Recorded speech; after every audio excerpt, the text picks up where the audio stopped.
রূপালী ব্যাংকের যে জঞ্জিরা শাখাটি রয়েছে এই শাখার ভিতরেই ডাকাত প্রবেশ করেছে এবং ভিতরে স্থানীয় জনতা খবর পেয়ে বাইরে থেকে তালা মেরে তাদেরকে অবরুদ্ধ করে রেখেছে এবং খবর পেয়ে স্থানীয় জনতা ভিড় করতে শুরু করেছে। একই সাথে আইন শৃঙ্খলা বাহিনী এখানে অবস্থান নিয়েছে। আমরা দেখতে পাচ্ছি সেনা সদস্যরাও ঠিক গেটের ফটকে অবস্থান নিয়েছে। এর আগে র্যাব, ডিবি ও পুলিশ এখানে অবস্থান নিয়ে রেখেছে আগে থেকেই।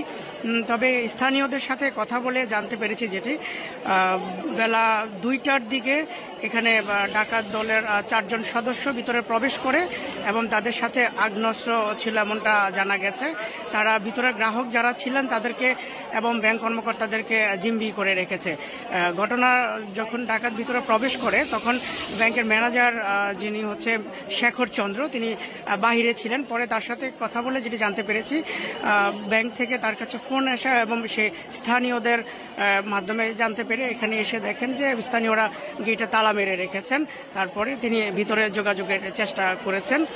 এছাড়া বাড়ির যিনি ম্যানেজার আছে তার সাথেও আমি কথা বলেছি। যেটি জানতে পেরেছি যে তাকে সেকেন্ড ম্যানেজার যিনি আছে মোহাম্মদ হোসেন তিনি ফোন করেছেন।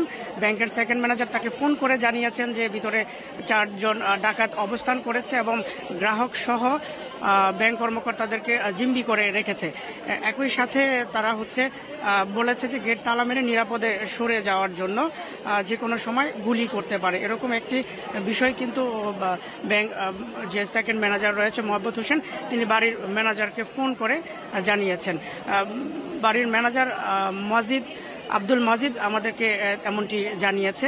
আমরা এখনো পর্যন্ত স্পটে অবস্থান করেছি। ওখানে দেখতে পাচ্ছি যে জনতা, স্থানীয় জনতা বাড়ির ছাদ এবং রাস্তা বিভিন্ন জায়গা থেকে তারা কিন্তু শুরু থেকেই অবস্থান নিয়ে রেখেছে এবং তারাই গেটে তালা মেরে এখানে ডাকাতদেরকে অবরুদ্ধ করে রেখেছে। পরবর্তীতে আইন শৃঙ্খলা বাহিনী এসে ডাকাতদের সাথে কথা বলার যোগাযোগের চেষ্টা করছে মোবাইল ফোনে এবং একাধিকবার তারা যোগাযোগও করেছে। শেষ আপডেট পর্যন্ত এখনো পর্যন্ত তারা ভিতরেই রয়েছে। তবে তারা বাইরে সেফলি ডাকাত দলের সদস্যরা এক্সিট নেওয়ার জন্য প্রিপারেশন নিচ্ছে এবং এমনটি আইন শৃঙ্খলা বাহিনীর সাথে কথা বলেছে। আমরা দেখতে পাচ্ছি যে এখানে সেনাবাহিনী প্রস্তুতি নিচ্ছে, হয়তো সেনাবাহিনী এসেছে স্পটে আমরা দেখতে পাচ্ছি। আমরা এই মধ্যে দেখতে পাচ্ছি সেনাবাহিনী হয়তো অভিযানে যাবে বা এরকম কিছু একটা তারা অবস্থান নিচ্ছে। এখানে দেখতে পাচ্ছি যে স্থানীয় জনতা যাদের আছে তাদেরকে নিরাপদে সরিয়ে দিচ্ছে এবং তারা একটি অবস্থানে যাওয়ার চেষ্টা করছে।